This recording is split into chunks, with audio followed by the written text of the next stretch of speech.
Hi. So, today in the mail, I got a new book. I'm really excited.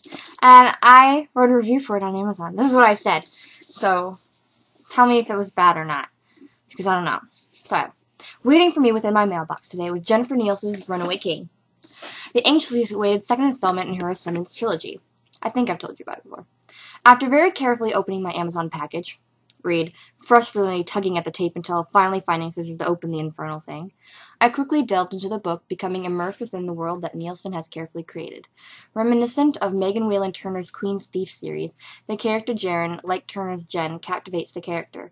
His confidence, his sarcasm, his quick retorts, and his carefully hidden doubts and vulnerabilities all create a vivid and beloved main character. Nielsen weaves us through his thoughts throughout his journey while still hiding most of Jaren's intent, showing again and again how strategic his mind is, a mind that thinks like a king. As the novel progresses, we get an even better insight to Jaren's kingly qualities, which are qualities that inspire his people and bring hope for his country. Within the first few pages of Runaway King, Nielsen creates a tense atmosphere. We can feel the weight that has fallen on Jaren's shoulders and the loneliness with which he aches. He is still struggling with coming to terms with his father's dealings with him for the past 4 years, while mourning the loss of his family and the fact that he will never be able to reconcile with them. He also hugely feels the differences between himself and his brother, finding himself lacking. On top of his personal struggles, Jaren also has to watch his back in a court that doubts his abilities as king and openly scorns him. Jaren has few he can truly trust, and he desperately needs friends to help him fight for his right to be king and for his country. However, like most heroes, Jaren sets out alone, trying to save his friends and country from the ravages of pirates and war. The story's pace never slows. Just as Jaren is running, we are running right along with him. Along with the burdens we see laid on Jaren's shoulders and the seriousness of the situation that Carthia is in, Nielsen still creates a lightness to ease the tension. Jaren's sarcasm and his witty remarks. Several times I found myself laughing out loud to one of Jaren's responses. For example, while talking to his council, one of the regents asks, "Which part do you object to?" To which Jaren responds, "The part where you begin speaking." Jaren is unafraid to speak his mind, even if his mouth often gets him into trouble. I absolutely love it. Upon reaching the end of his fast-paced novel, I, am left wanting for more. Now I must wait another year for... Typo again. I probably should have proofread this. I must wait another year waiting for how Jaren will get his country through the war. That's bad typo. If I could, I'd go in. I think I meant to say, I can tell I was working through the sentence in my head, and then it didn't go well. But pretty much I have to wait another year for it till it's on my doorstep. And there's a war waiting on his doorstep. Anyway, that's what I wrote, even if my last sentence wasn't proofread, and, oh well. So, that's that. But, on top of that, there's so many things I love about this book. Because the one thing, I love the Queen's Thief series by Megan Whalen Turner, which consists of The Thief, The Queen of Atolia, The King of Atolia, and A Conspiracy of Kings. There's 2 more books that are going to be in the series, but Megan Whalen Turner takes forever to write a book. Which I understand because her plots are very complex, but it also takes like 5 years for her to write one. So the last one was released in 2010, so our freshman year of college, and it's 2013 now, so I guess it's been 3 years, so I don't know, I'm waiting, I'm excited for those, because for Jen, in the first book for the Queen's Thief series, it's written in first person, and first person is generally very misleading, and so you think he's a thief, and you found out near the end, spoiler, that he's a member of court, he's a cousin of the Queen. Now, it's very similar in Jennifer Nielsen's The False Prince, in that he's found in an orphanage, and he's taken along with some other orphans, and they're trying to, long ago, I guess 4 years ago, in the history of this book, in Carthia, the youngest Carthian prince goes missing and is presumed dead because pirates attacked the ship that he was supposed to be on. But we find out since his body was never found, people had hoped that he's still alive. And so one of the regents, so like a council for the king, is trying to say that he's found the lost prince. And so he's rounding up these orphan boys to go, on a like a contest to see who could be the king, the new prince or something. And you find out because the whole royal family had been murdered or are dead. And so he wants to put a false king on the throne so he can be like the puppet master. And so he's got these 3 boys. And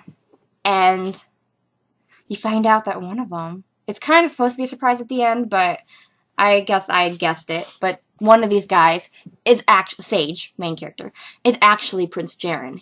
And you find out how he escaped that ship and why he wasn't on it in the first place, and more about that family history and how his family knew where he was. And I guess in a ploy to protect him, or because they were frustrated with him and stuff, they let him stay missing and let the whole country believe he was dead. Or I guess his brother and his dad did. His mom thought he was dead, which is quite sad. And the big climax of the last book was him claiming the throne and revealing who he really was. So in this one, it's just a couple weeks later, and it kind of starts the day of his whole family's funeral. And so he's got the weight of the kingdom, a weight he never wanted, because he always thought his brother would be the king. And he was just the meddlesome little brother than the prince that nobody wanted, who had caused too much trouble and was too stubborn and sarcastic. And that's why they were sending him away, to like go to a prince school pretty much, to learn how to be more princely.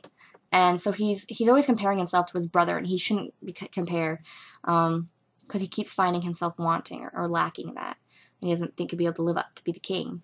And so that's where we find him, is feeling very, very lonely in this court of vultures that want to like eat him and spit him out.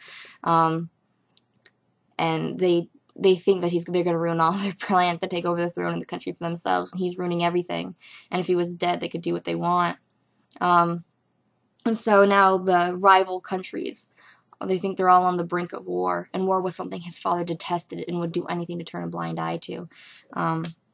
So I don't know how good of a king I think he actually was. And so he's trying to deal with the threat of the other countries and the threat of these pirates that are originally the ones that hired to assassinate him. And it's a whole big twisty, plotty court intrigue, and it's very fascinating, and I love it.